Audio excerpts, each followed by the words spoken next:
Good evening, citizens of Portsmouth, city staff, and all of those who are joining us for this public work session. I want to thank the Crime and Gun Violence Reduction Committee for joining us today. Also, I will take a moment to acknowledge my colleagues on council at this time. In addition to that, I want to recognize our Deputy City Manager, Dr. Gregory Coleman, as well as our City Attorney, Ms. LaVonda Graham-Williams. Yes, ma'am. And also, I'm going to take a privilege and recognize our Deputy City Clerk, Ms. Anita. Thank you, Anita, for being here. So with that, if we would please call the roll. Ms. Bryant. Present. Dr. Dodson. Here. Mr. Hugel. Present. Mr. Moody. Here. Ms. Thomas. Here. Mr. Tillage. Here. Mayor Glover. Here. Once again, want to thank you all for being here. Certainly, Mr. Drury, as the chair, we're excited about sharing in this experience today. So with that in mind, I understand that you all have some information you would like to report to council, and we will begin sharing. But, sir, you have the floor. Absolutely. Well, thank you so much, Mayor Glover, for having us here and inviting the commission to share a conversation with you all tonight. I'm really excited to be here. I'd first like to start by saying thank you, Mayor. Thank you, Council, for allowing us to be here. And I'll introduce myself. I'm Jalen Drury. I'm the chairman of the Crime and Gun Violence Prevention Task Force. And I'll pass it over to my colleagues so they can introduce themselves as well. Dr. Ms. Sessoms. Leticia Sessoms. Eugene Swenson. Sarah Ray. Keith Rice. James Cullen. All Thank right. you all. Thank you. All right, so pursuant to the bylaws of the commission, we put together a report to discuss what has taken place so far. And I'll start off with an overview from starting to now. Our commission first held its first meeting back in November of 2024. I began officially chairing back in December. So between December and February, we focused heavily on building the structure of the task force, figuring out how the commission would work and how the committees would operate together.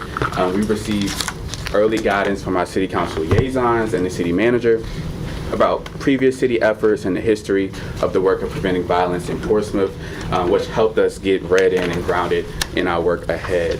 Both the police chief, fire chief, the health department all presented to us, giving us valuable insights and information on what has taken place so far. We also reviewed findings from the Harvard Bloomberg study, which recommended the formation of this committee in the first place over the last couple of years. Those efforts laid the groundwork for what would come next, actually getting into the work and starting with our committees. So the committee structure, it became clear early on that our monthly meetings alone wouldn't get the work done. And so the committees are where most of the work happens. The community engagement quickly emerged as a key committee. Many of our questions and ideas about the impact trace back to engagement. That said, all four of our committees play really important roles, including the Resource Allocation Committee, which I chair, which is focusing on identifying and connecting resources to community members. Also, the Data and Metrics Committee helps us interpret what is happening and why it's happening here in Portsmouth. And then our intervention committee is helping us identify what services and programs exist and what are needed as well. In terms of the committee work summary, a big part of our conversation centered around how do we engage our community, what work we should do to engage our community as well. We talked about whether to allow public comment at our meetings, which ultimately we agreed that we should engage people in the public and not just here in City Hall, which is really important to me. Recently, members have attended Civic League meetings to share who we are and to listen to those community members. That is being led by our Community Engagement Committee, but also supported by other task force members as well. We hope tonight that our time together, we offer what has been happening here on the task force, but also we want to hear from the City Council on what you all hope the task force can accomplish as well going forward. In terms of alignment and operation, we're still trying to figure out what our long-term goals are and should be for the task force. Some believe that we should be writing a strategic prevention plan, a comprehensive plan for the entire city. Others believe that our work is just happening in parts of the city, and so we want to make sure that we're getting in alignment as a task force and as a body as well. We also would like clarification tonight on how we can stay connected with the City Council. We have two great liaisons, Councilman Hugo and Councilman Tillage, that have been really helpful to us. But we want to make sure that we're staying connected not just once a year with you all, but throughout each month as we're having our monthly meetings as well. So looking ahead, we're not just citizens, but we are concerned citizens here in the city of Portsmouth, and we would like to know, what do you all want from us, and what do you all are looking forward to having accomplished by the task force? And with that, Mayor, I'll pass it back to you. Thank you, Mr. Chairman. And I will now open up the floor for questions from my colleagues on council and to provide some perspective. So, ladies and gentlemen, anyone want the floor? Councilman Hugo, sir, you have the floor. Yeah, thanks, Mr. Mayor. So Councilman Tillage and I are the council liaisons to this group. We have, from the very beginning, discussed and put into the bylaws the gist of the resolution that we passed to stand up this task force. So just to be clear, that resolution says that the task force is to develop and implement comprehensive action items that collaboratively address the need to reduce crime and gun violence. Okay, so comprehensive action means a comprehensive plan.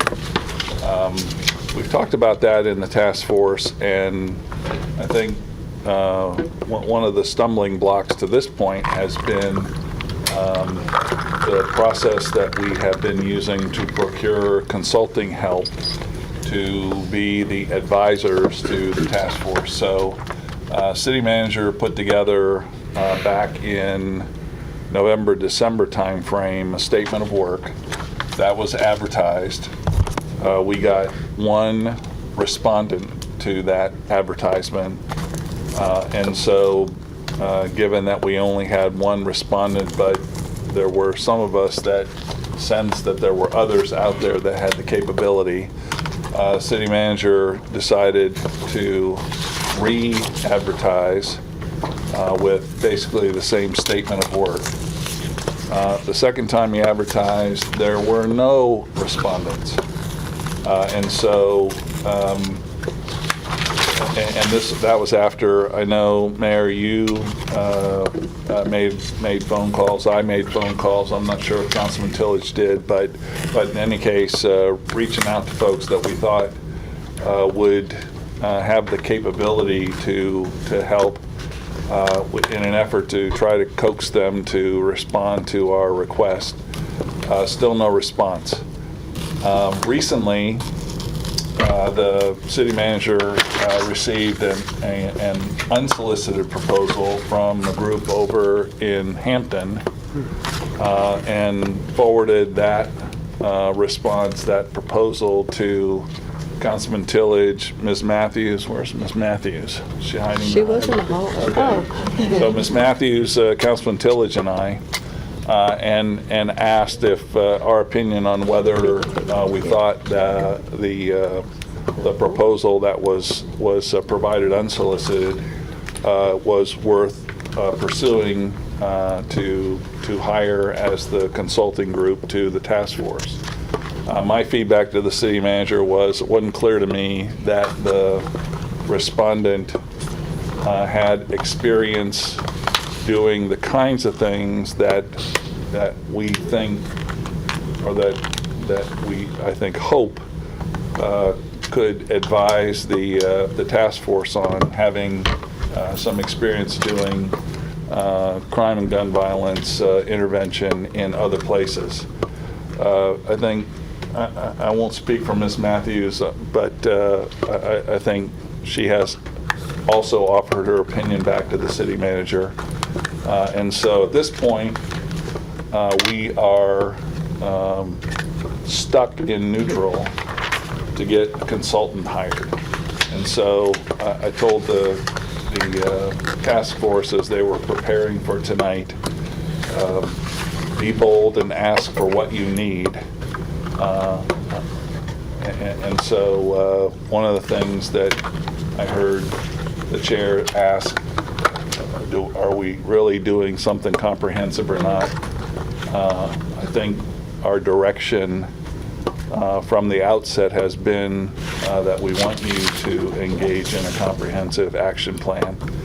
And so while you didn't specifically bring up the issue of no consultant to whisper in your ears from a perspective of experience, I think that is a stumbling block at this point to really take the committee work that has begun, and the committees, the standing committees have started doing the kind of work that we want them to do, to gather information, to think about goals, to identify the data that needs to be collected, really to leverage what we had as a foundation in the Bloomberg-Harvard study that kind of set some things in motion to begin with, and I think the task force sees that as an opportunity to build.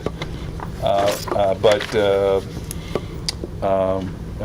this point, I think my observation, having attended the meetings, is having an expert that's done this someplace else to advise the committee, to kind of shepherd them into taking the work that's being done and building that into a comprehensive action plan, and to do it in a way that is complementary to Portsmouth United. I mean, Portsmouth United is doing really important work, but Portsmouth United is operating in the Portsmouth United swim lane, and I think when we said comprehensive in what we tasked this task force with, the hope was that the task force would look beyond Portsmouth United to those other systemic causes that ultimately lead to crime and gun violence. And so I think it's important that we, the council, figure out how we're going to shake the trees to get the kind of help to them that they need, and then figure out how to comply with the procurement process so that we get on with it. Thank you, sir. Very well stated. Councilwoman Thomas, ma'am, you have the floor. Thank you, and thank you, Councilman Hugel, for kind of laying that out and where we are, and Councilman Tillage. You guys have done great work, and I just want to also thank the commission, the task force. You all are volunteers, and I don't attend the meetings, but I watch all your meetings, and you've done great work up to now, and I know you put in a lot of work, not only meeting, I think it's once a month, but also in between those months with your individual committee, trying to go to civic leagues, trying to engage the community. So first, I just want to say thank you for the time to answer such a hard question and tackle such a hard problem that we're trying to address here in Portsmouth. So to Councilman Hugel's point, that was the last ask I heard on the meeting as well, the need for a consultant. And I'm interested to know what, I think I heard you say, we need a consultant that has done this work, this type of crime work. But when I hear some of the discussions, and I would be interested to hear from the task commission as well, I think it's not just a person that's done the work, but I hear sort of a program manager, project manager approach to kind of coordinate all the ideas, compile a plan, which is what a project manager would do, establish some timelines, some action items to help move it forward. Because I hear ideas, I hear research being done, I hear community feedback, but a project manager or program manager could really conceptualize and bring all that together. So I don't even know, I would be interested to know if some of the, maybe not right input we're getting back is, have we outlined in that RFP or for that consultant exactly those items and what we're looking to do to help the commission? Is that kind of where we think the commission would be useful in that type of consultant? So my opinion is we have correctly stated in the statement of work all of what we need, including not just building a plan, but then working with them, working with Portsmouth United, working through the city manager with the city staff to go implement the action items, gather the data to assess Are we getting where we need to go? What are our measures of success? I mean, so the statement of work was fairly comprehensive in that regard. And you know, it's I don't want to toot certainly my... possible that, you know, we're looking for a unicorn. But I think there are some unicorns out there that Absolutely. that have done this kind of work in other places, and for whatever reason, we just haven't teased them out to respond timely to our request. And then I had one more question. Go ahead. And I'm not sure who to ask this to, so I'm going to just ask it to everyone.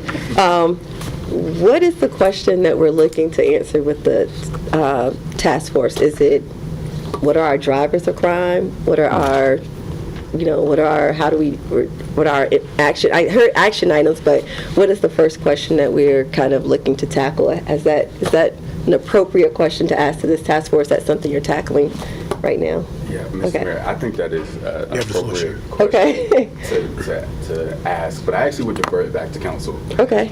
And I think we all would agree on that, as we've had that discussion in our meetings, is that we really want to know what is the question that we're trying to answer. And I don't think there's just one question. No, there's to be not. quite frank. There's many causes to violence in Portsmouth, but I want to make sure that this body is in alignment with the city council and what the city council is looking for.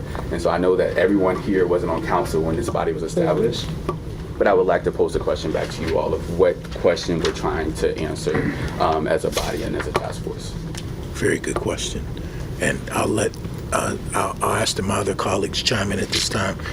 Vice Mayor Moody, you have the floor, sir. Thank you, Mayor, and also thank each of you for your commitment to public service. It's much appreciated, much needed, quite frankly. The public has high expectations from this committee. With that said, we cannot be stuck in neutral for a long period of time waiting on a consultant. I would hope that we've been looking around the state of Virginia, Hampton Roads, somewhere in our country, if you may, with a similar committee that has maybe had some success at in an advisory capacity. So it sounds like you've done a great job in getting organized and forming your committees, but let's not get to a point where we wait and we can't do anything until we hear from a consultant. So that would be my charge with you. Yeah, you mentioned that there are partnerships within our city. I guess my question to the committee is, have you met with any of the different organizations that have a mutual interest in solving our crime issue? Has that taken place? And have they given you any input? Quite frankly, I'm always a little leery of a consultant that comes from elsewhere and going to tell us how to tackle a problem in Portsmouth. So my charge is let's get to work. If a consultant is found, fine, but let's look for people that are doing similar work and see if we can glean some knowledge from them. Thank you, Mayor. You got it, sir. Councilman Dodson, sir, you have the floor. A couple of questions here. One, we had a consultant come in last year before this board was formed and approached us about this similar problem. What's the difference between that consultant's service and the consultant we're trying to do now, and why were they not part of this discussion? That's the first part of my question. Number one, I can tell you why. What had occurred when the consultant came to speak to the group, he had a game plan, he had everything in place.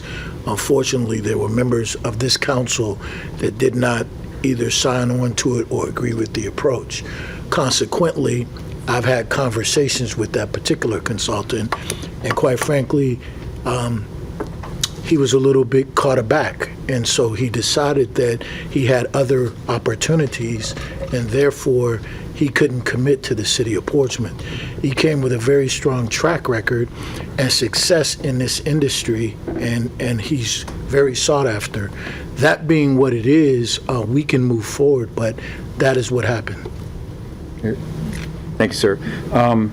The second question was to you guys, is that part of the approach that consultant brought to us, and I wasn't on the board at the time, but I was listening, was to bring in all the parties that are involved in crime. So I wanted to know what success, and I know a couple of you have approached me about it. Do we have buy-in from all the involved parties, from all the parties that might have an interest to it? And there's one party I'm particularly interested in. Has the Commonwealth Attorney's Office responded, or have you sought involvement by them? And what was the success of that request?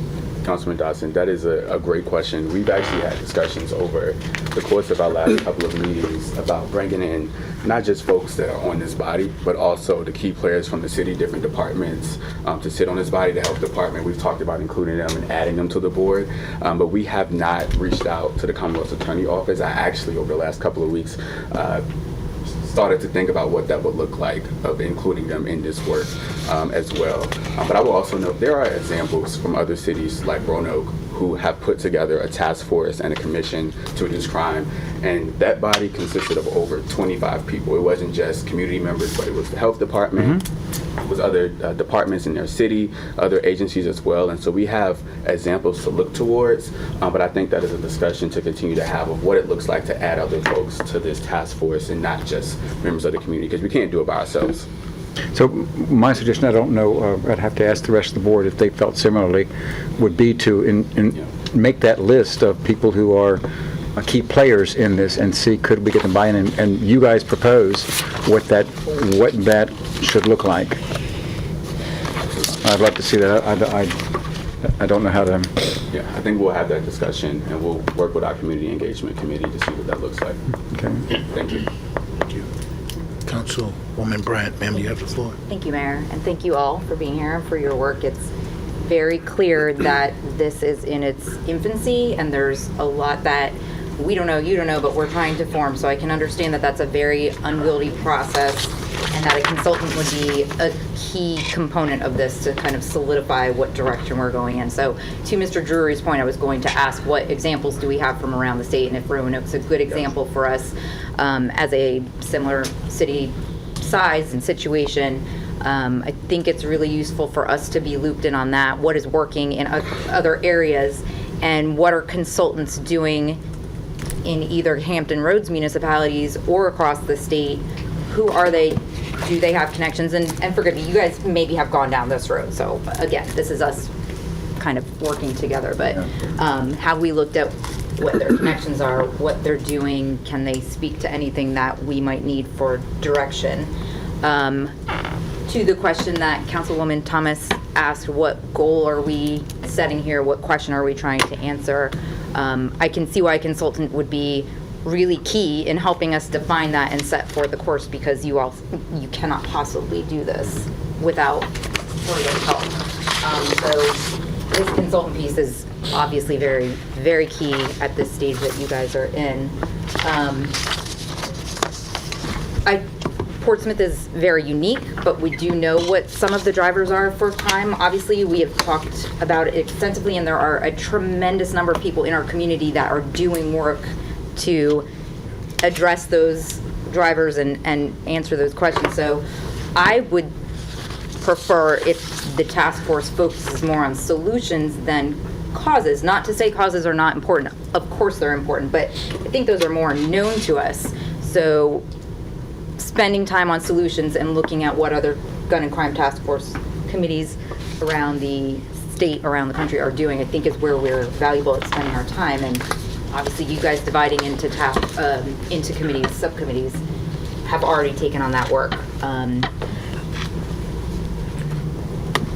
This is a wonderful opportunity for us, but yeah, we need to figure out where we're going next and how to support you. And I would really think this consultant piece needs to be a next huge step for you all and for us. So to wrap this up with a question, do we have other cities, other connections to consultants that might be able to put us in the right direction? Councilwoman, that's a great question. I have not directly seen other cities here in Virginia that have relied on consultants to push their crime and gun violence efforts. Now, in other states, I believe Baltimore is one of them as well. Chicago is one of them as well. I believe Birmingham is another city as well, but not in Virginia directly. But you said something, that is important, is that we have a number of people in this city that is already doing this work. Several of those people sit on this task force and is at this table today. And so I actually will ask for Mr. Swenson to share his thoughts. I wanted to ask a question. I mean, of course, the overall goal is to reduce gun violence and crime in the city, right? But what one neighborhood needs, the other one might not need. So to me, it's more neighborhood specific. And I think that will be, until we get a consultant, I think that will be a good way to find out what each neighborhood needs or what crimes are committed in certain neighborhoods to kind of understand what solution is for that particular neighborhood. And I only say that because me and James, we attended a few Civic League meetings this week.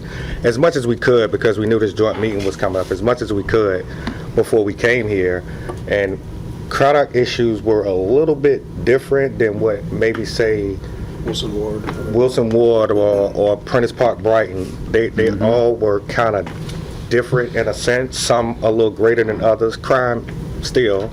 And I just felt like if we worked it that way, starting with those neighborhoods that the crime is high, of course you want to get to those neighborhoods that don't have a lot of problems. Maybe they got kids walking through their neighborhood, pulling their doors and stuff like that, but nothing crazy. I felt like we should start at these neighborhoods where we know the crime is high and get a consensus from the residents on what they feel like, even gauging some of the crimes that go on out there and coming up with some solutions ourselves, but engaging these civic leads and some of these residents to ask them what they feel like they need and kind of can work it from there.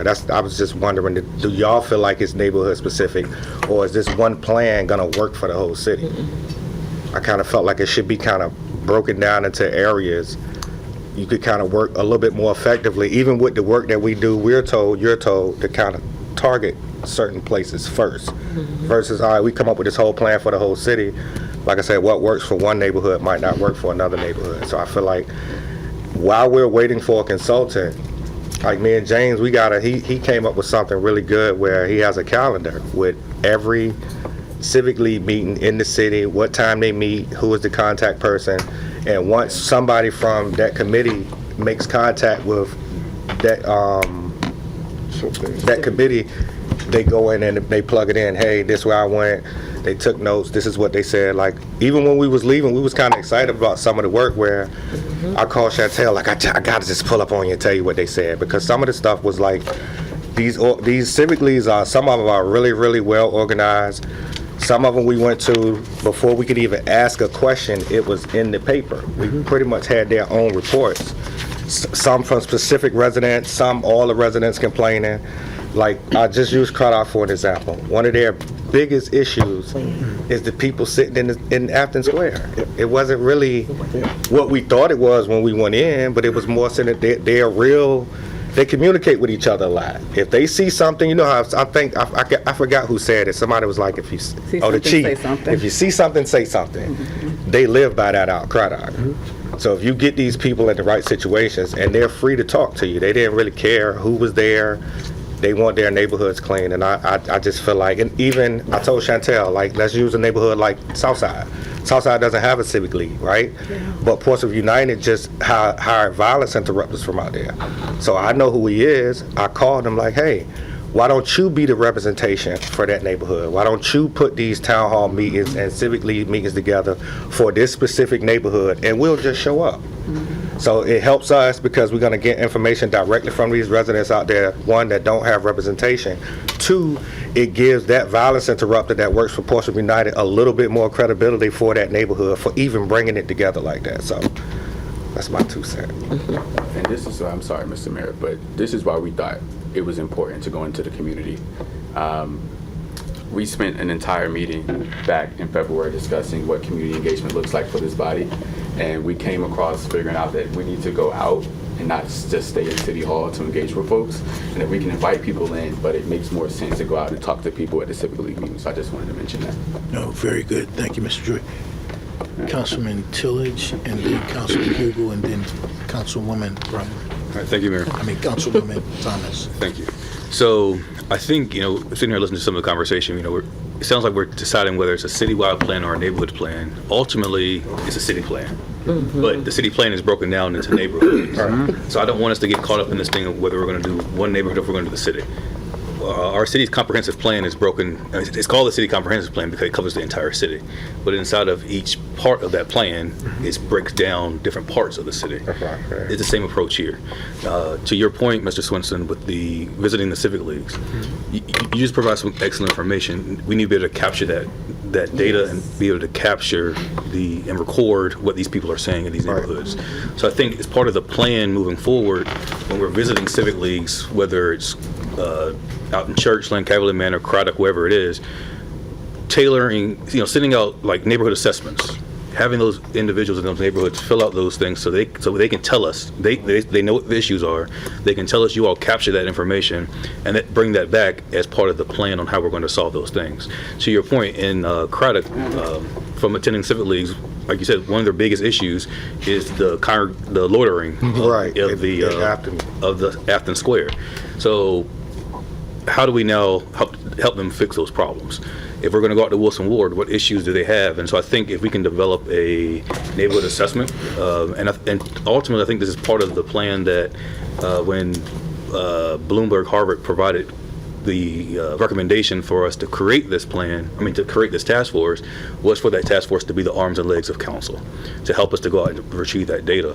And so if you all can figure out a way to capture that, whether it's through an assessment, I think that'll be a huge first start on how we can proceed. So we talked about that. I didn't use the word assessment, but you remember when I called you, James, I was like, should we come up with like some type of questionnaire that we pass out, and you can kind of collect the data based off of the answers from the questionnaire. So I didn't use the word assessment, but pretty much same thing. I felt like that would give the residents a bigger voice where some might not want to say something in public. That's right. If you put it on paper, it's almost like voting and you just put your vote in the box. Nobody really know who you voted for. I kind of feel like it's almost the same concept.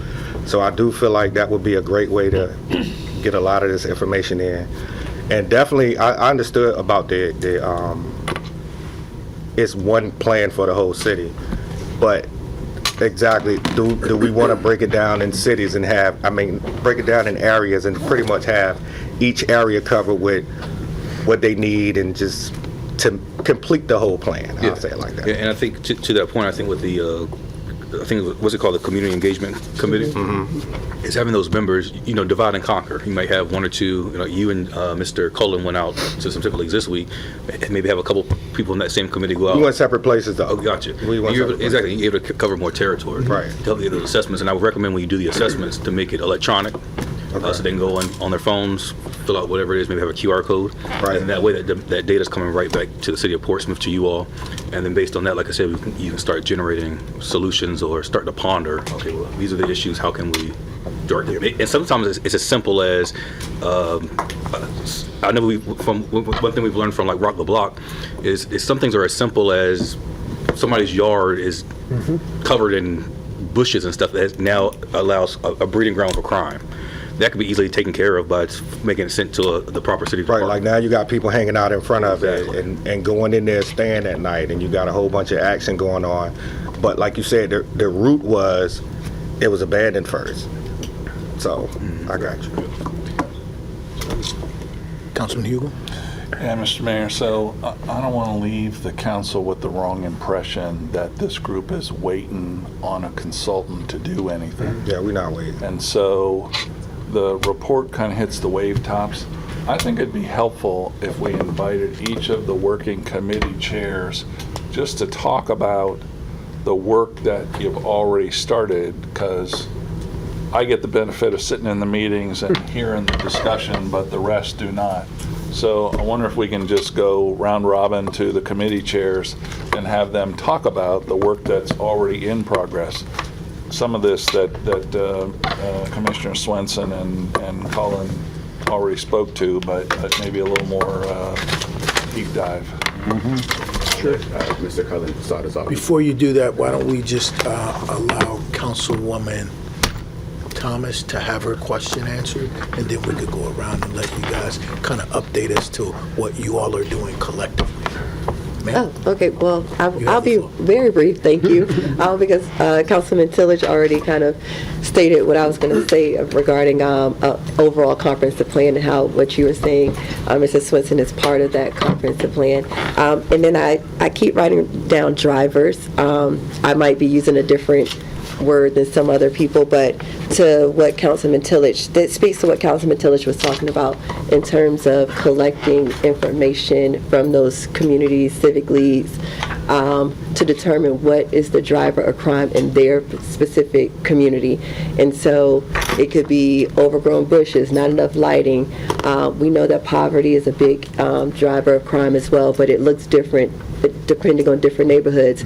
We know we have data from behavioral health care regarding family issues that we can even break down by neighborhoods. We know we have a 300-page report from the Virginia Department of Health regarding different, by zip code in our city, different drivers of health that also can be determinant of crime and so forth. So I just wanted to, when I say drivers and that leads to solutions, I think that's important to identify what are the root cause, what are the drivers, to then point your solutions to really hammer home and make an impact on those things that, to your point, Mr. Swenson, differ from neighborhood to neighborhood. So that's all I have to say, and I'm really interested. I think I can't remember who does is it Ms. Patillo that does the data? Yeah. Yes, okay, she's not here, but yeah, I've been listening to some of the data she's been bringing. Mr. Ray, I listened to, you brought up the juvenile study at the last meeting. So I'm going to stop talking and let you all do what Councilman Hugel suggested, because I think you all have done quite a bit of work already. And thank you, ma'am. And Chairman Drury, if you would, you can just go around and give everyone an opportunity to kind of explain to us from a conceptual standpoint of really what you guys are seeing and what is actually taking place. Thank you, Mr. Mayor. I'll start off with Mr. Cullen, who's our chairman of our Community Engagement Committee. Thank you, Chair, and thank you, members of council, for having this meeting. To the points that were just brought up regarding the calendar that Mr. Swenson was talking about, yes, we're using it as a scheduling tool, but we're also using it as a feedback tool. So for those of us who are of a certain age and tech challenged, we have a younger person who's on the committee who has created something that, if need be, Jean can simply text her or leave her a voicemail and say, this is what I learned in this meeting, and it becomes part of the notes that become aggregated. We haven't figured out the format yet of what that's going to look like. Right now, that's in its infancy, but it'll be a word salad that will eventually turn into, here's the things that are recurring in this particular neighborhood. The other thing that we're learning is to collect that. We're in a better position, and this is no knock on the police department, but the police department has these community engagement officers who run from meeting to meeting to meeting. So they stand up in front of a group of 50 people and they say, here's the statistics. Do you have anything that you'd like to tell me? And of course, yeah, I want to rat out my neighbor in front of a group of 50 people. No. So we're hanging around afterward, and we have that conversation with the civic leagues and say, if there's anything you want to talk to us about, if you're having coffee afterward, we'll be here. And that's when you can have the quiet conversations and more data comes out and you start to learn. And then we can start to find the commonalities, you know, with the data across it. The one thing that we are picking up on, so a lot of what we've been doing is essentially we're in receive mode. We're trying to get a sense of the community, the larger community and the larger problem. And I will spare you my long speech that you guys have had to endure, but I'll try to give you a sense of where I'm going, and then I hope that I can schedule meetings with the individual council members to waste, and hopefully not waste, an hour of your time, consume an hour of your time to talk about my philosophy on this. But essentially, this is the opinion of Jim Cullen. This is not, something that the committee has solidified on yet as a way forward. But what I'm driving toward is a sense of urgency, and I will use the word emergency, and you'll hear me say the word emergency over and over again in these conversations with people, because somehow this frog has been boiled for so long that we accept, not this group certainly, but society accepts a certain level of violence, or seems to have accepted a certain level of violence. If the same level of violence was happening as a new thing, we would have command posts and we would have helicopters hovering, and we'd be like, this is a crisis, this is an emergency. So I'm advocating for an emergency management approach to this. Instead of individual efforts that are, I liken it to a bunch of people who play instruments, and if one person plays a tuba, another plays a violin, another one plays trombone, and you say, I need some music. Well, the tuba person's going to play the heck out of that tuba because they think that's the solution, or the violin person's going to saw on that violin. Everyone's going to do what they think is the right thing to do. But you're going to have chaos. What you need is a conductor to conduct this orchestra. Coming from my federal background, I see that as an emergency management function that's handled by an incident management team. You could call it a consultant, you could call it a project manager, but an incident management team is essentially a project manager comprised of all the subject matter experts and all of the stakeholders, and approaching this in what we did in New York City, nobody wants to hear it, we did in the Northeast, right? But in New York City, we had a 24/7 emergency watch, or not an incident management watch, and around the clock, we were looking at all the different factors that were impacting safety and threats to the city. Well, I think we're there in Hampton Roads. I think that we're at the point where we need to be saying, from an incident management system, national incident management approach, to say, do we stand up an incident management team comprised of all the stakeholders who impact all the people in that conveyor belt, that assembly line that results in shooters or victims of shooting or, drug dealing, major, drugs and overdose, and say, how do we go in military terms to the left of the boom, to the left of the bang, and look for those things and intervene and put our efforts, all of our efforts, meaning all the different stakeholders, into stopping the sequence of events before the boom, before the bang takes place.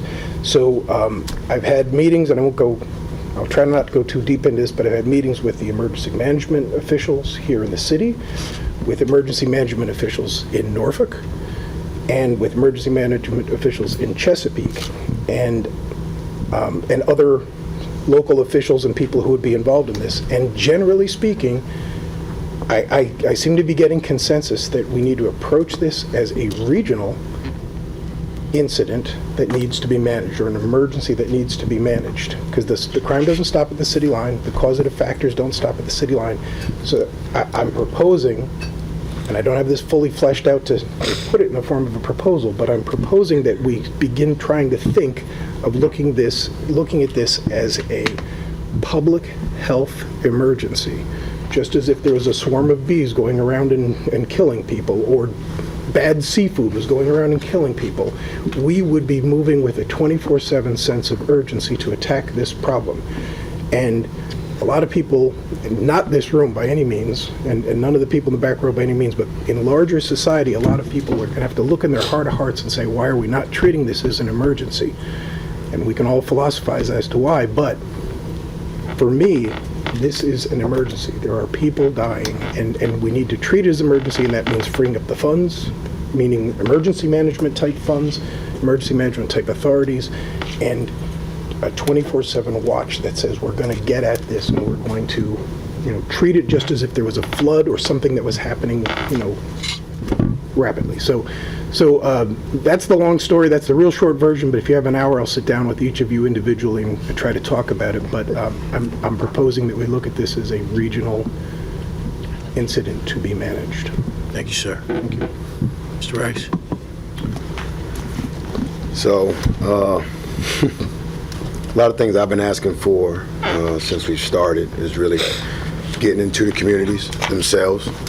Like Eugene had mentioned, a lot of the communities, they don't have civic leagues and things of that sort, so how can we really get in there and speak to them, hear from them, hear what they have going on?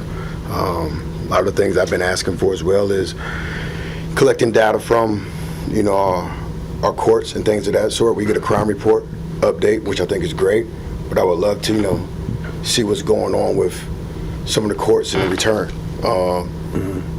Those who are, being either released, is there a reform program for them? If it's not a reform program for them, what are they getting into so they're not returning back and doing the exact same thing, overall, and just insaneness. I've yet to see that happen. I can't remember when we asked for that, but pretty much was put on hold. Engaging right now with just Jim, Eugene, getting some verbiage from those out there is really the biggest thing that I'm looking for. But overall, I would love to really get some stats, some reports, just like the crime report, on those cases that are pretty much, I'm not going to use the word releasing, but individuals, are going back into the streets, going back into the public. Whether they return or don't return, I would love to get the reports on that if we could. That's probably one of the biggest things I would like to see. Can I interrupt quick? Have you, what agency are you seeking to get those reports from? So the last time I brought it up, it was told that if we could get a representative out there. I've yet to get a follow-up, so I have not seeked any agencies yet. Oh, so where I'm only asking to see if there's something I can help. Really just, if there's criminal cases, Okay. we would love to know if, out of these criminal cases, what's the age groups in them? Is it juveniles? Are we talking 25 to 35? What's the age range? Things of that sort. But then also, in some of these cases, which ones are redundant? Meaning, Right. okay, I don't want to go too far into depth, but, which cases do we see keep getting, either dismissed I see or... what you're saying. Are you contacting probation and parole? No. Okay, that would be probably your first line. That's FOIA-able information. So you could do a FOIA request. You shouldn't have to, but I'm sure if you let them know you're part of this commission, probation and parole, the clerk's offices have liaisons that can provide that information as well. And each juvenile court, they have their own clerk, circuit court has their own clerk, general district. Each clerk would be probably more than happy to try to sit down with you to see what you can provide. All that information is public information. So I would suggest starting in those areas. Okay.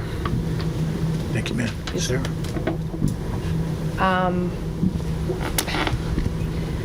I love Jim's perspective on things, and I love having conversations with Jim. While he is a tried and true law enforcement officer, I am a tried and true Susie social worker.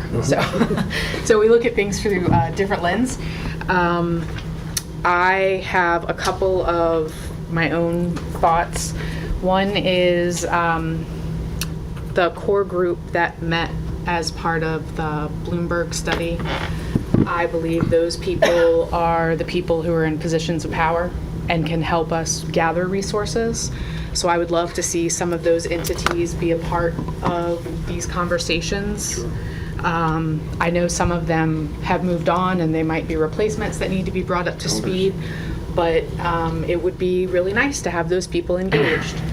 I also think that we are missing some representation from other core groups that we could be working more collaboratively with. So I would,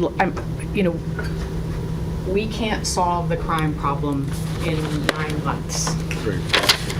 I think I hear everyone's concern. I hear Councilman Moody's concern that we shouldn't be waiting for a consultant to work, and I agree with that 100%. I do have a different opinion about that. I think that there might be value in having someone who comes from the outside, who doesn't know all of the pieces and can look at it from a more, 2-mile-high view, to help lead us and make those decisions. So I do think that we shouldn't rest on our laurels, and I don't think that we have been without a consultant. I also think that the Bloomberg study was very clear that the members of the core group were working at least 6 hours a week on gathering this information, and I will be very transparent. I don't have 6 hours a week at this stage of my, I've had a recent health issue, et cetera.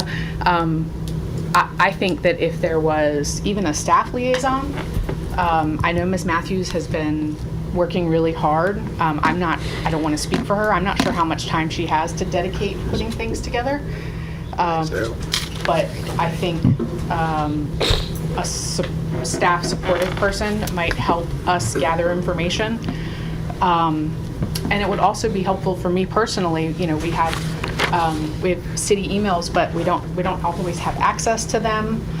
We don't have like the technology that Files. Can't access files. Yeah, like if we can't get into our emails, then we can't work collectively. And so I feel like it would be a simple solution to have, whether it's a city-issued iPad with our emails, with a SharePoint where all the documents can go in one place.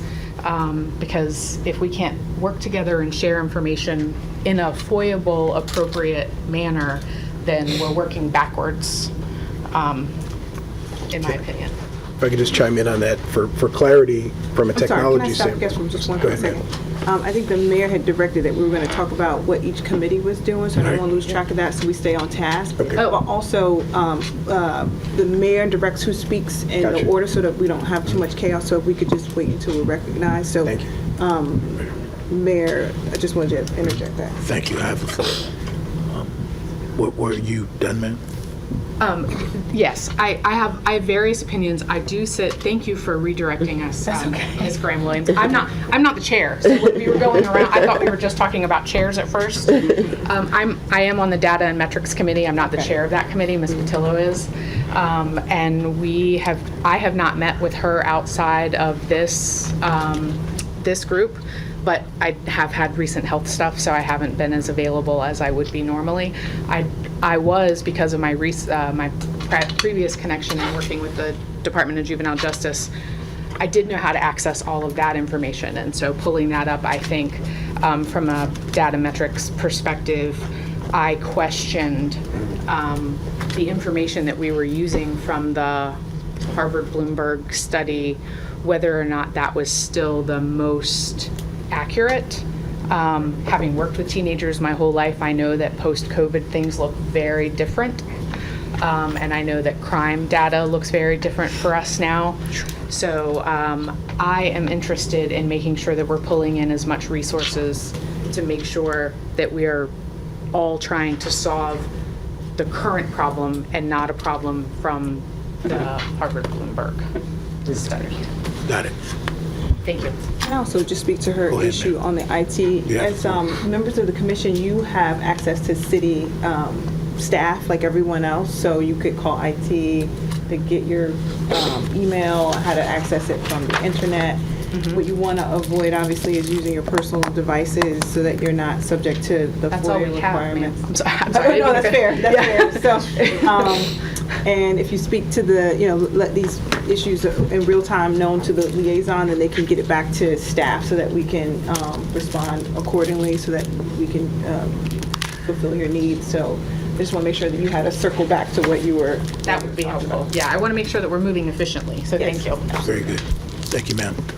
Mr. Swinson. So, I mean, I pretty much spoke to what me and James doing right now, but I will say this, and we all have tried to figure out a way to put into context some of the crimes that's happening. I think sometimes when shootings happen, context will calm the city down if they kind of know why it happened and what was the circumstance behind it. Case in point, this weekend, like I get a lot of that when we come to these meetings. The people who's watching want to hear about current events when it comes to crime. Like we just had a big incident that happened the other night where 4 teens were shot. So when you look at it on the news, it says that it was a graduation party, but it wasn't a graduation party. The actual graduation party was in Norfolk, and whoever had that graduation party, it got too crowded and they put everyone out. So it's like you got a bunch of teenagers being pushed out of one place at one time, and they all texting each other, say, hey, let's just go to Capitol Mountain Field and meet up. And that's pretty much what happened. A gun got pulled on somebody, and from my understanding, that person came back and retaliated. I think that information alone would help the city understand what's going on. Even a parent of one of the kids that was out there. Like, hey, my son was out there, and this is why he was out there. He wasn't out there for a party. They got put out of a party and everybody just said, of course, our Portsmouth kids leaving Norfolk, hey, let's go find a spot where we all can gather up at, and they chose Captain Mountain Field. So from a commission standpoint, I'm just like, how could we have prevented that without dealing with the actual person that committed the crime? So I felt like context matters when we put this stuff out, when crimes happen in the city. I think we have to get ahead of the news and put our own stories out, good and bad. And I think that'll kind of calm the city down a little bit, because they only going by that sensational headline that they read. Graduation party shot up, 4 teenagers shot. It's partly true. So. Well, and if I could just add to that, I understand what you're saying from a perspective of messaging, but what you also have to understand is when our law enforcement, when they come to a scene, they have to gather information, and we don't sensationalize, nor do we report to the news reporters. Yeah, we know how they do. Right. Yeah, we have to make sure that Yeah. things are investigated. And so we take a totally different approach than the news media. So just keep that in mind. And we have a responsibility, if we are to report something out, we have to make sure that it is factual. Right. Based on actual what took place, interviews, and all this other activity that takes place. So I understand what you're saying, but what we won't do is we won't react. We are definitely going to respond, and the response is going to be appropriate. Right. Thank you. Thank you. I am the chair of the intervention committee, and our duty and responsibility is to do an environmental scan of programs, resources, and services in the city of Portsmouth that offer youth programs or programs that combat gun violence or help to engage our youth and individuals. And so what we have been doing is compiling a list and interviewing providers to see what services they offer, look at the time, the cost. Some are free, some are not. And just gathering that information and putting it out there. So we have a extensive list of resources that are available. And we had a great turnout for our Peace Week, which was symbolic of our resource list, where we had over 22 different programs running during that week that were all very successful, and we had 0 incidents to happen. Kind of what Eugene was stating about the things that are beyond our control. There was one incident that did happen at Food Line, but that was totally outside of what we were doing with Peace Week. So we have been working diligently to just put the information out there to keep our youth occupied and busy.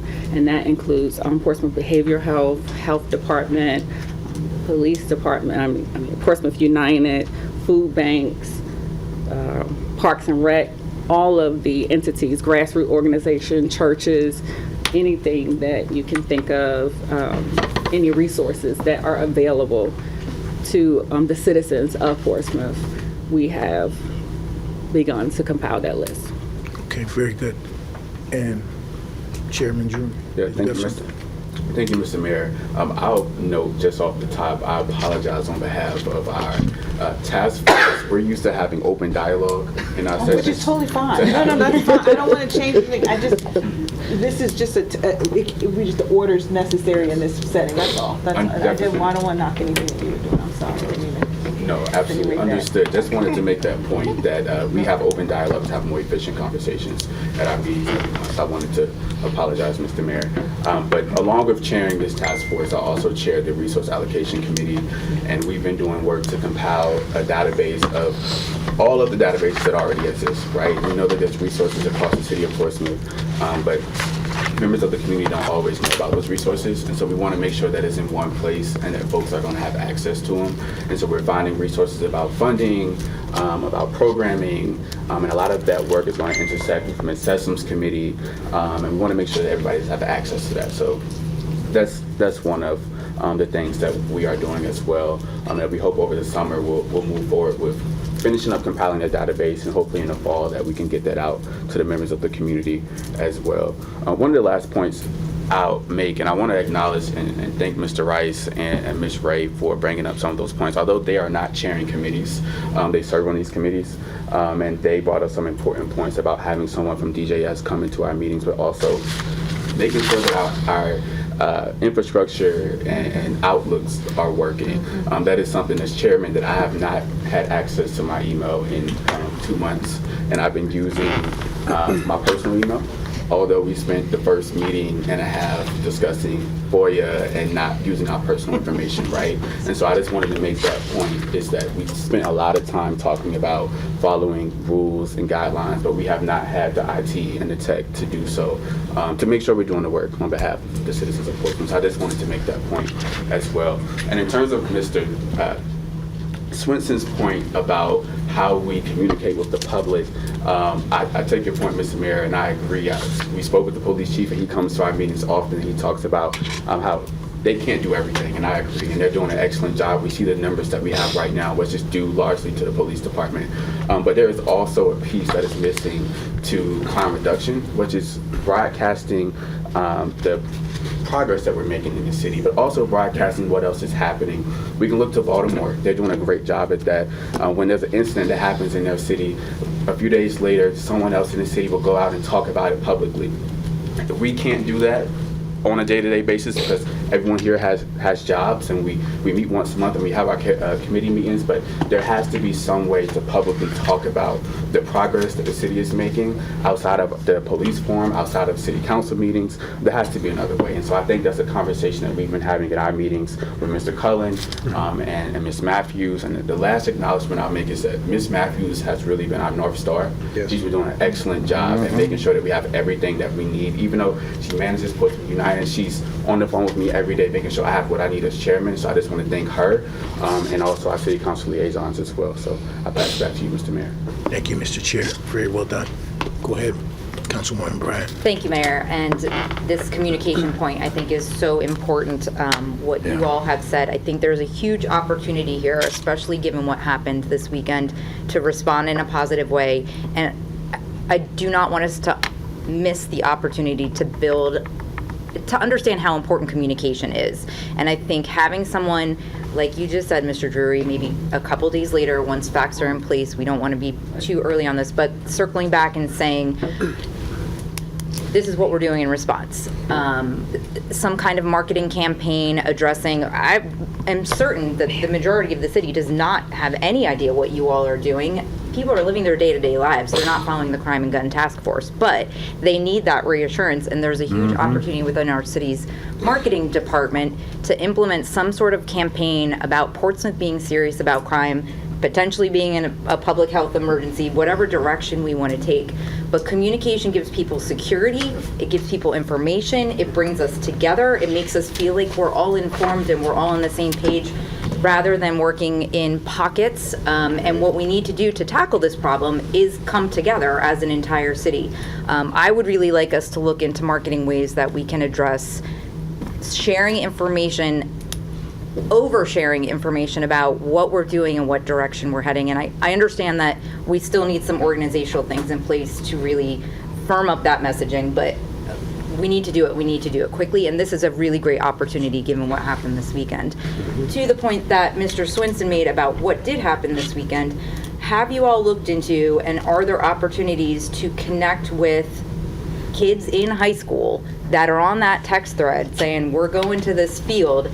Are there opportunities to grab a couple kids, bring them in? I don't know what that would look like, but they're the ones that are getting that message and might be going to that party out of peer pressure and feeling like, I don't want to be here.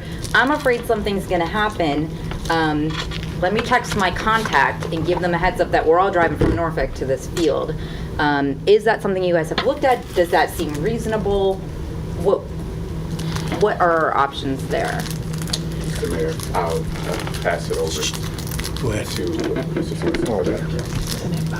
So for me, it's how can I describe it? It's like I'm still talking to a kid. So I'm getting the information, but I also don't want to seem like I'm prying at the same time. So like even that information that I got it. I had to kind of explain myself first. Like I literally said, hey, I'm about to go in this meeting, and I know they're gonna wanna know what happened. So was it a party? No, it wasn't a party. And they explained it. That's pretty much how I got that.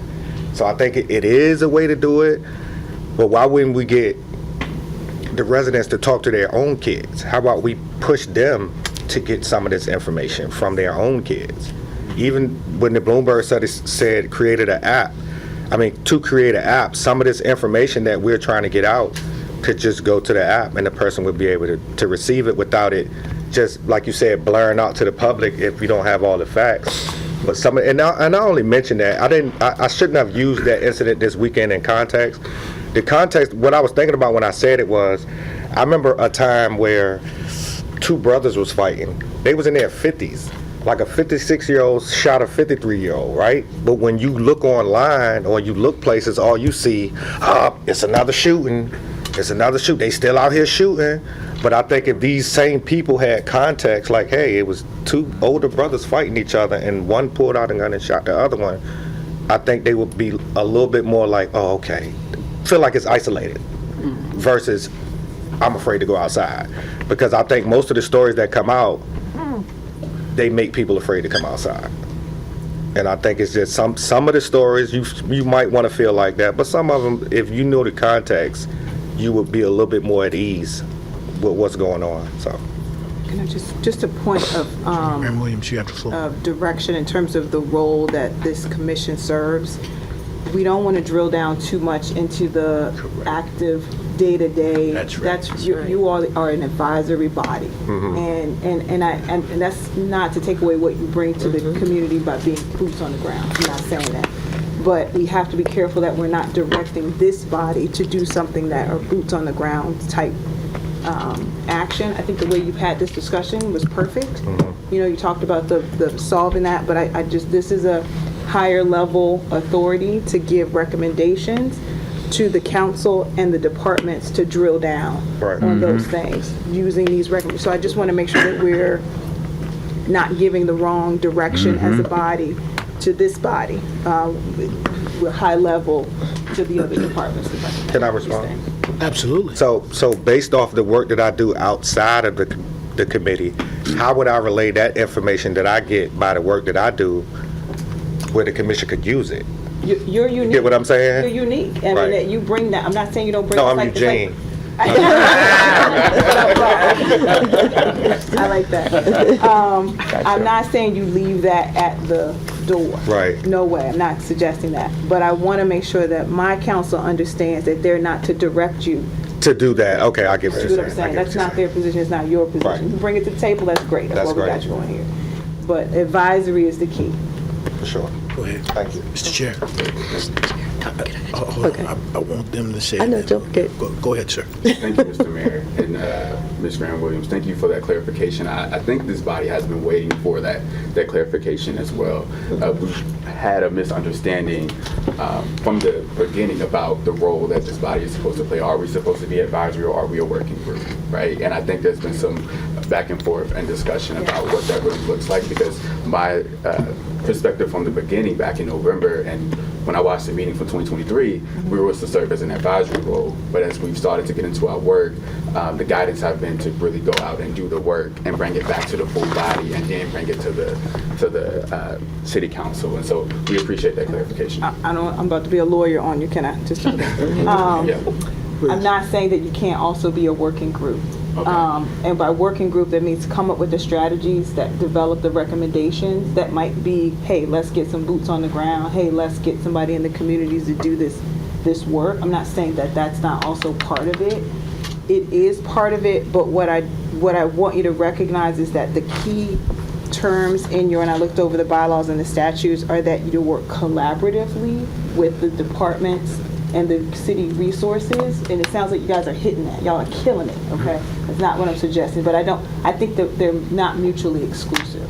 I think you can do both. It's up to you all how much you want to do it. Right. It's really your decision how much you want to do it.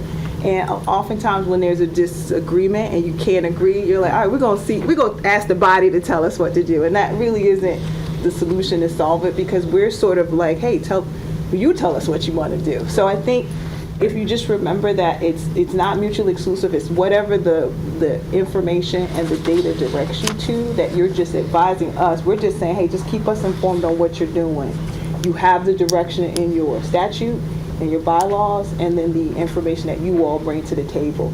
You create where that directs you most. So yes, it is. It's not a no, you can't, but it is also a yes, you can as well. So. Councilman Hugo, sorry. Yeah, thanks, Mayor. So I just want to pile on to what the attorney, the point the attorney just made. So we have talked about this group being different than a lot of other board and commission members, because a lot of board and commission members show up to meetings and they offer their thoughts and then they go home. This isn't that. Yeah, you're making advisory recommendations, but there's work that has to be done in order to give good advice, and that's the work that you guys are already doing. I mean, we had this discussion at least a couple of the meetings, and I think it might have been even Commissioner Sessoms who said, who's going to do all this? Well, you are. That's why we asked you to be on this task force, because you're the right people to go out and do the kind of work that you all have been doing on your working committees to this point. I think where the advisory thing kicks in is y'all build a plan, and then we're going to turn that plan into action. And that's not going to be your action. That's going to be action for folks on the city staff. That's going to be action for people in the community who then step up. Because at that point, y'all don't have enough time in the day to do everything that we could envision in that action plan. But in the meantime, the work that y'all are doing isn't just advisory work. You're out pounding the pavement to get the information that you need to offer good advice to help populate. And again, maybe to the Vice Mayor's comment, yeah, the consultant isn't going to tell us how to do this, because Portsmouth is unique, and a consultant that we bring in here isn't going to know Portsmouth the way you all are getting to know community by community in Portsmouth, where the issues are and what those issues are. The consultant's really invited in to help you organize that information into an action plan, point it in the right direction with reasonable goals, reasonable timelines, and then y'all get to sit back and watch the action parties and pace them as they're conducting the actions in that plan, to make sure that the things that are in the plan are in fact getting done timely to the plan that gets built. One of the, Mayor, one of the legal requirements of a commission is that you end. So you come up with your plan, you figure out where you need more help. So, like in your response to Commissioner Sessoms, who does all this? Maybe the point is that Portsmouth needs to hire folks that do the things that are too much for a single commission member to do. And that's what your plan is, that's your action item. And you can have your measurable data, which is another provision in your statutes, to have measurable data to support that. And say, when you come back to us, you gotta have 40 people, boots on the ground. You gotta be at these committee meetings. You gotta have, those kind of, that sort of advisory, but something based on everybody's ability to bring something to the table. And it may be that later you end up in the action plan doing the things with the bodies that do it, but as a commission, you'd be done. Right. You put it out there. Okay. Sure. Councilwoman Thomas, ma'am, you have the floor. Okay. Well, I was patient over here. But we've had a few conversations, and it's really, I'm going to go back probably about 10 minutes ago to one point. I'm glad I write notes, but I heard at your last meeting, and I don't know if it was on one of your action items in the report, no, it's not up here.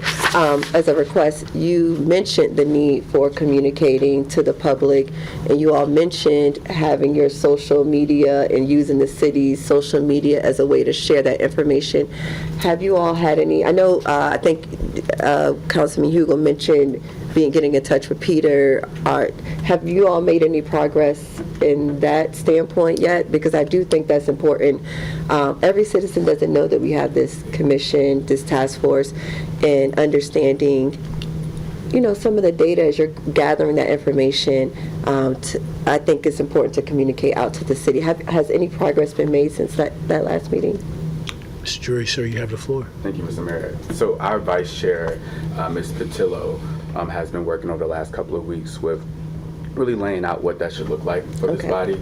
I've spoken with her of my thoughts and shared my ideas of how that can best work, and also shared examples of what other cities have done, like Baltimore, like Chicago, like New York as well, major cities who've had crime problems, and how we can replicate that here in Portsmouth, but also fit the need for what we need here in Portsmouth as well. Social media is kind of my background, being the resident young person on this body here, and so I know what folks in my age group is looking for, and how to reach those people, but also how to reach other groups of people via social media as well, not just through Instagram or TikTok, but also through Facebook and email as well. So, and I do remember, I think Ms. Patillo mentioned she was a graphic designer or something in that meeting, and I don't know if that's one more item we're asking this task force to do, but I personally think that that's an item we should take on as a city function, to hear their feedback, have our marketing person put it in a nice design to share out on our socials. To what Councilman Bryan's point as well, over communication always helps public perception as well. And I'm not just for like the pretty bow gift wrapping. Public perception is one thing, real world solutions and addressing that is another thing. So did I forget my other point? Okay, so my other point, Councilman Hugel really kind of hammered this, so I don't need to spend too much time on this, but I think because you all are individuals that do the work in your, individual capacities, it's easy to fall into like a solution mindset, right? So every time you think about solution, bring it up one level, and I think that's what Councilman Hugel was trying to drive home in terms of, let's just get the plan. And I truly believe, when you all were talking about your individual committees, and I try to take some notes, but I can't read them now, but someone mentioned community impact and that you're already getting feedback from your civic leads, right? And Councilman Tillage mentioned those assessments. There was a data committee where you already have those reports and data metrics. There was a intervention committee, I think. Okay, and you're already working to identify what other departments, what other stakeholders, and what their roles are and how that fits into maybe addressing. I feel like you all have a great number already of the information to develop the plan. It's just, I think, connecting the dots in an outline of a plan. So from here, what is the I guess the gap in moving from what you have to even a plan draft or something? And this is just kind of not a right or wrong answer. I'm just kind of throwing that question out. Thank you. Good job. Mr. Chair, thank you, Mayor. you want to say something, or Mr. Swinson? I was just about to say time. Yeah, I was Okay, passing time. over. Okay. That's it for us, time. And I would say, after today, like listening to everything that has been discussed, just clarification on a lot of things. Again, Councilman Hugel and Councilman Tillage has done an amazing job with giving us guidance, but like affirming our role as advisory. But there is a lot of overlap in the work that we do in the field. So with that being an option and not an obligation, because to his credit, there is a lot of work to be done. And I did speak out on that because I'm invested in everything that I do, but more importantly in this work, because it is what is needed greatly in our community to reduce the crime and gun violence in our community. And so I want to do the work, but how can we get this done? Right. I think a consultant will be great, but I don't think it's necessary for us to do the work that we need to do. I think we've done the majority of the work that a consultant would actually advise and give us. But I think a supportive person in the role, if we can utilize that funding more strategically and give us a supportive person to help our dear Ms. Chantel, she does a great job, but her time is also limited because she has another, But having that person to access on a full-time capacity could very much help us. Giving them the data, giving them the notes, they pulling all of that together, transferring the information to her. My preference would be that person over in consultant, coupled with somebody who can, a communications person who can put the information out there. And that's like a super part-time person. Just when we have things that we need to share. I share a lot on my personal social media about the crime data and things like that, but that's just only limited to my friends and followers. So I think if we could get a larger platform with city or create our own social media page and invite all of our friends and city and to follow that page, I think that to me that's more beneficial than a consultant. So Councilman Dotson, you have the floor. Mr. Hugel's addressing that issue. My issue is after that. Okay. Were you addressing this? But you have the floor. You had your hand up Thank first, you, sir.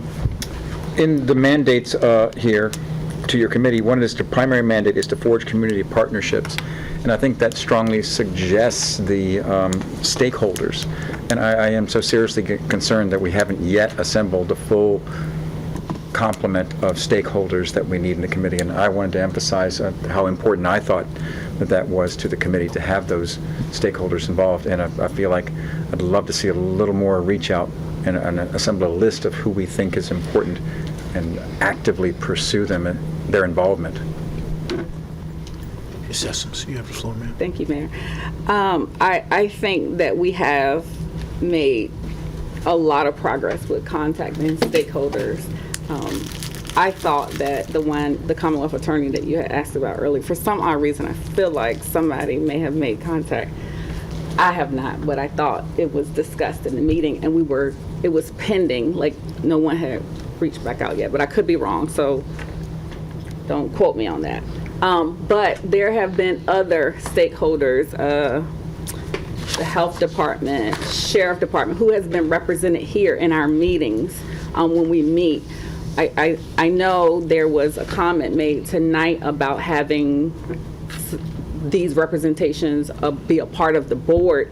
I don't know if that is what you're looking, but they have been a part of the meetings and the discussions, and they have been present in some of our meetings.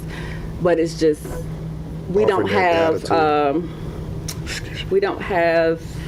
the time for them to get up and talk. We did have a presentation from Economic Development Workforce. So we have been moving and grooving in our contacts and collaboration with our stakeholders. It's just, the consistency, they don't come to every meeting, but when we remind them and they're available, they are present. So I've read all the studies that y'all are quoting. Before I even came on council, I read every single one of them. And the one common theme that I did have was the involvement of the stakeholders, how important that was to making this a success. Very common theme. Even the consultants that came in expressed that as a common theme. And I don't know that part-time involvement is sufficient. Okay. Thank you, sir. Councilman Hugo, then Councilwoman Bryan, and then Councilman Tillage. Okay, thanks. So, two things. First, regarding the city email, I would ask the deputy city manager, so when they've brought concerns, I've connected them with the CIO. Can we get somebody from IT to just reach out to every one of the members and make sure if they've implemented some kind of workaround, because I've heard that some are doing workarounds, that we fix the workarounds and once and for all get everybody's city email working We don't want to put their personal devices No, you do not. at risk, and so we've been kind of sticking Band-Aids on this problem. I think we just need somebody to do a sweep and make sure everybody's squared away.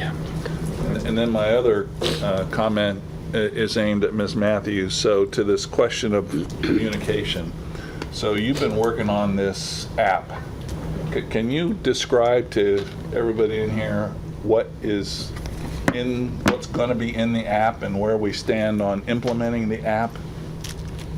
Yeah, we have identified the company that is going to develop this application. I'm scheduling some time for stakeholders to meet. It'll be at the beginning of next week. I'll send a calendar invite tomorrow. So the application is going to house a list of resources. There'll be some space on the application for citizens to report concerns that are happening in their neighborhoods. It'll pretty much take them to existing applications as well. So I used to have a demo on my phone, so I can pull that up later on if anyone wants to see how it'll be mapped out. But it'll be pretty much a hub for resources, a hub for communication, pretty much the go-to place for citizens to be able to get information and share information. So we're on the final end of getting that developed. I'm really excited to see how it's going to pan out. Yeah, so I guess my mental model of this app is it's see, click, fix for crime. Yes. Or crime-related things. That's correct. And so, kind of back to if something's out there happening and somebody knows that something's happening and they got an app on their phone that can alert. Hey, we just all got kicked out of a basketball game, and so we're now headed into some place to conduct mischief. If we can get that communication going, hopefully it gives us the opportunity, particularly as we're implementing our CVIs, to get our interrupters interrupting proactively and not responding to things that have already happened. Right. Can I respond to that? Yes. Mr. Swenson. That park should have been closed at sundown, right? So maybe a neighborhood watch for that neighborhood would have recognized. And the only reason why I say that, because if you go to Mount Herman Park after dark, it's a resident. He's pulling up. Yeah, for He's sure. gonna pull up and he's gonna ask you what you're doing out here and tell you you're not supposed to be out here. So even if something as simple as that, maybe could have prevented that, because the residents saw it. If you read what happened, what the residents saw, they felt like it wasn't a problem. It was like ain't nothing going on. They not doing nothing wrong. Like I read it. She said, as soon as I said that, I'm on the phone like, yeah, they just hanging out. They ain't doing nothing wrong. She heard gunshots. But on paper, that park should have been closed at sundown. So if Calvin Manor's a real, like their neighborhood watch is real connected to them. I mean, not their neighborhood watch, their civic league. Their civic league is real connected to their neighborhood. So maybe something as simple as neighborhood watch for Calvin Manor in that specific area would have stopped somebody from gathering up like that. So. Councilwoman Bryant. Thank you, Mayor. Thank you, Councilman Hugel, for addressing the IT point and making it a concrete ask for us from our city management. So in line with that, I'm hearing that you guys are in need of staff of some kind, consultant or social media or some kind of intermediate staff. We're waiting on some finalization with the app. Are there any, and can we talk about the staff issue? And are there any other concrete solutions that leaving this room, we need email, we need a staff member? Are there any other things that we can ask city staff to take away tonight? I just want to remind them that they, as a city council commission, that you have the authority to go to the manager's office to seek assistance of the department.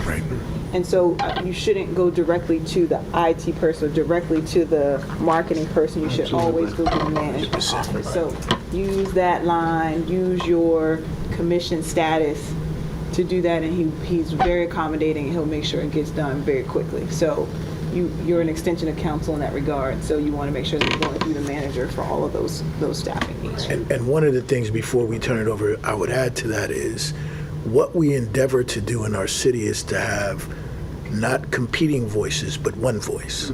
So with one voice, it's important that you designate someone to be that person to make the call.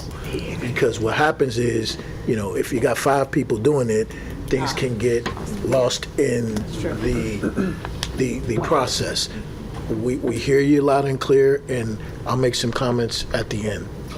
That was all, yeah. If Councilman- there's anything else that's actionable that we can, Councilman Tillage, you have the floor, then you, Councilwoman Bryant. Thank you, Mayor. So my comments are actually going to be similar to Attorney Graham Williams, but also add too with the comments that, which he's gone now, but Councilman Dotson made mention about stakeholders. As part of the framework of the commission is ex officio members or some department heads. Of course, to Attorney Graham Williams' point, that would be communicated through the city manager. And the city manager, from my understanding, and with Ms. Matthews, anytime y'all have asked for staff to be a part of a meeting, they have done so. But also, that's part of the leverage to Councilwoman Bryant's point about staff. The city staff are here, and the department heads. Like, for example, if you're talking about the health issues, you have the Department of Health. So the service issues, all of that's a part of the framework that already exists. So please utilize that, keep up the good work, but I just, please take advantage of what the framework of the commission already allows. Thank you, sir. Councilwoman Thomas, maybe you have the floor. Thank you, Mayor. So that's my first time hearing about this app, and I think, Mayor, you just actually said something that ties directly to my thought about one voice. And I think we just have to be a little careful, personally, my personal opinion, that when we have different apps that we are asking our citizens to go to, they might not go to any app. We are asking them to fully utilize See, Click, Fix, right? We have the Go Portsmouth app with all of our, city events and city notifications, and now we're going to ask them to use another app for, I guess, crime-related resources and everything. So in that same kind of thought about one voice, I think we really should be considerate about how many apps we're asking our citizens to use. And on top of that, even our citizens who have youth, they have every school app, they have every sports team app, they have a lot of apps. So I just want to keep that in mind when we're talking about developing an additional app and who we're expecting the user to be, how we're expecting them to use the app, how often, because that's the most important thing I think we should consider. So I just want to throw that idea out there as we're considering another app for our citizens to use. Okay. Thank you. Very Just good. mention one thing. I just want to also reiterate, if you have any questions about communication or marketing, please do not hesitate to contact Burl Stromberg, who you've seen at the meetings. He can give the legal ramifications. You are unique. You all can't show up at the same time places without giving notice and other requirements. Also, he can school you on what happens when you post public business on your personal social media. It becomes the world's, so you can no longer shut people down, or you're now speaking for the city, and so there are going to be some requirements on that. So please do not hesitate to reach out to our office. You have a liaison that can give you that information. We're more than happy to help you navigate that space, for sure. Yep. Right. Very good. So, once again, thank you guys for really doing the work that's required, that you signed up for. It is definitely necessary, and I want to take my hats off to you for signing up to do this. This is very important work. When I started this whole idea, when I went to the Bloomberg Harvard program, one of the things they asked me was, Mayor, what are the issues, and this was during COVID, right during COVID, they said, what are one of the issues that your city is struggling with? And I shared with them specifically, it was the gun violence, the increase in gun violence, particularly with our youth. It was very troubling and disheartening to me, and I struggled with that. How do we deal with it? As a result, when I signed up for them to allow for us to have a professional come to the city of Portsmouth in the way of Nika Santos.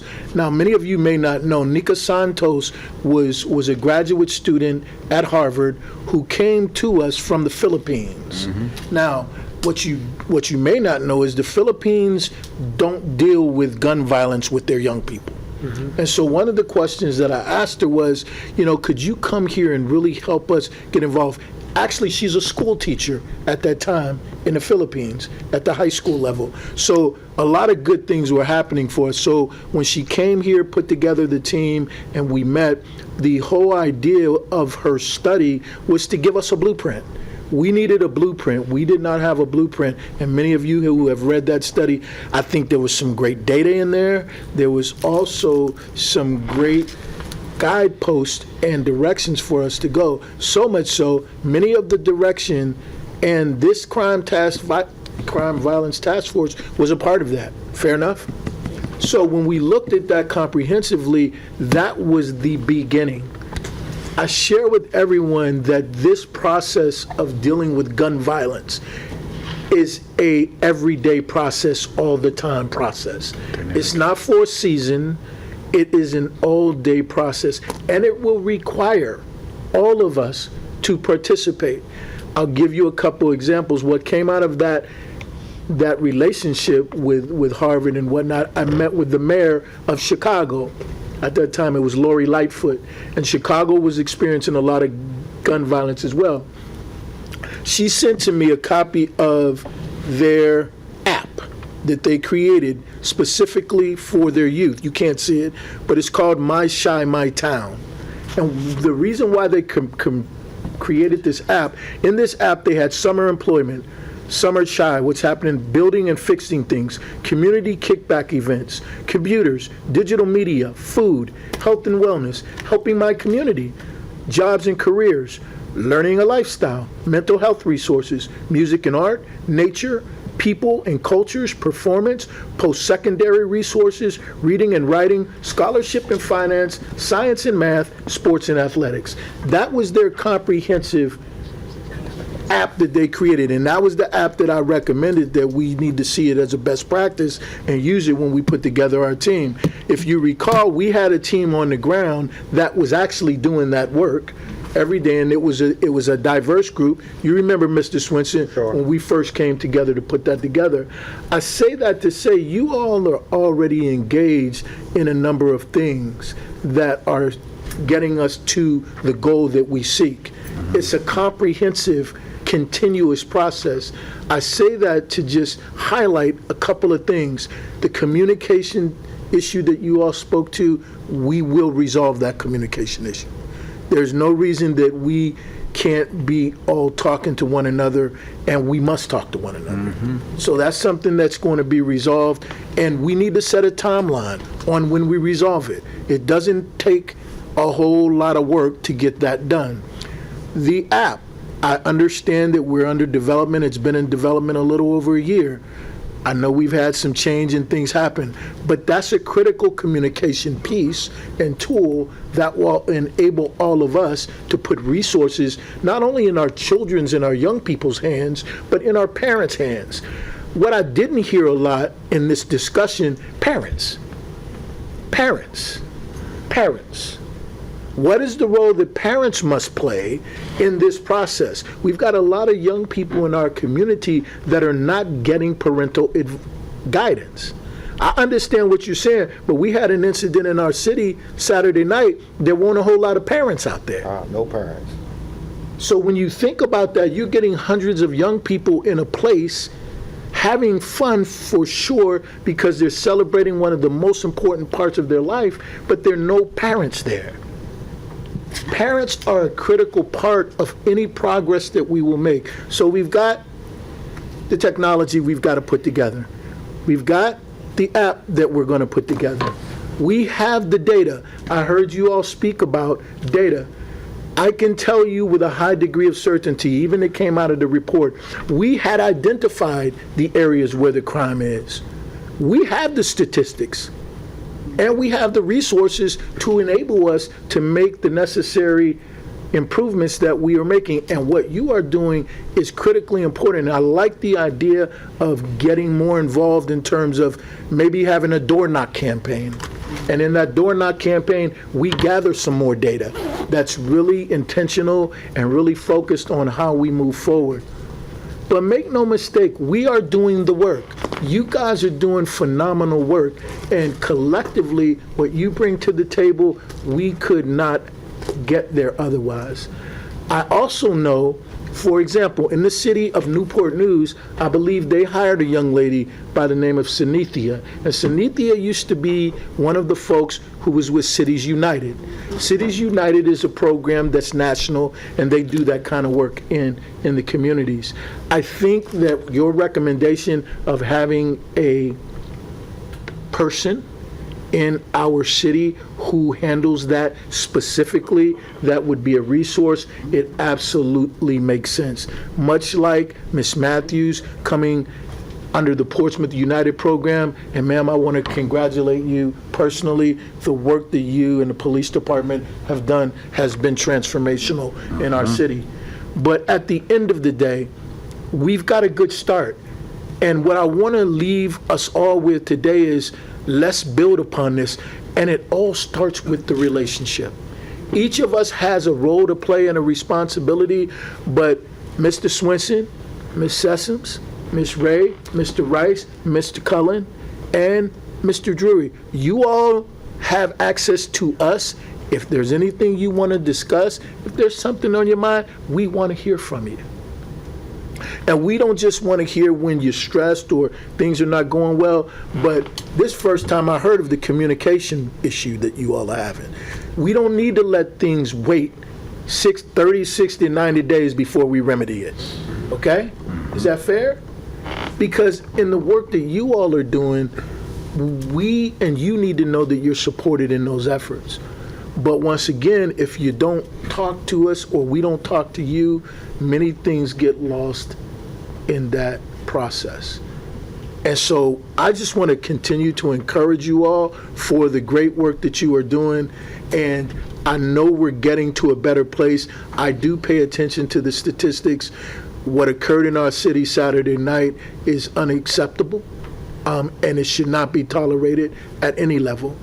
Young people, any person in the city should have a realistic expectation of safety if they go out their door.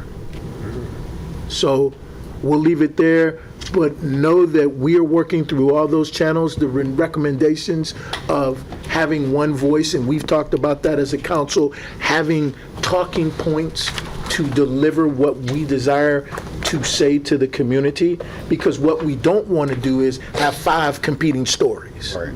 Because that doesn't promote continuity, but it doesn't suggest that we know what we're doing. Right. So we are all going to work collectively with our city manager and the departments, of course, our marketing director. Yes, we intend to do those things, but be patient. And the last part I'll say, the whole idea of this consultant or project manager is to really bring everything under one umbrella, right? And point us all in one direction, because once we have the plan, then all we need to do is plug in what's needed to keep the plan working. And you all have done a lot of grassroots groundwork to make that happen, but we need someone, and we are going to find someone. What I heard here today, and I hope my colleagues are on board with it, is that is the top priority. And we as a council have determined public safety is job number 1. And if we don't have a safe community, we can't have good schools. We can't have businesses coming here. We can't have the things that we desire to have to make us a world-class community. And that's the vision. So I want to thank you once again. We're open for discussion. We're here to help. And that if there's no other comments, that would conclude this meeting for tonight.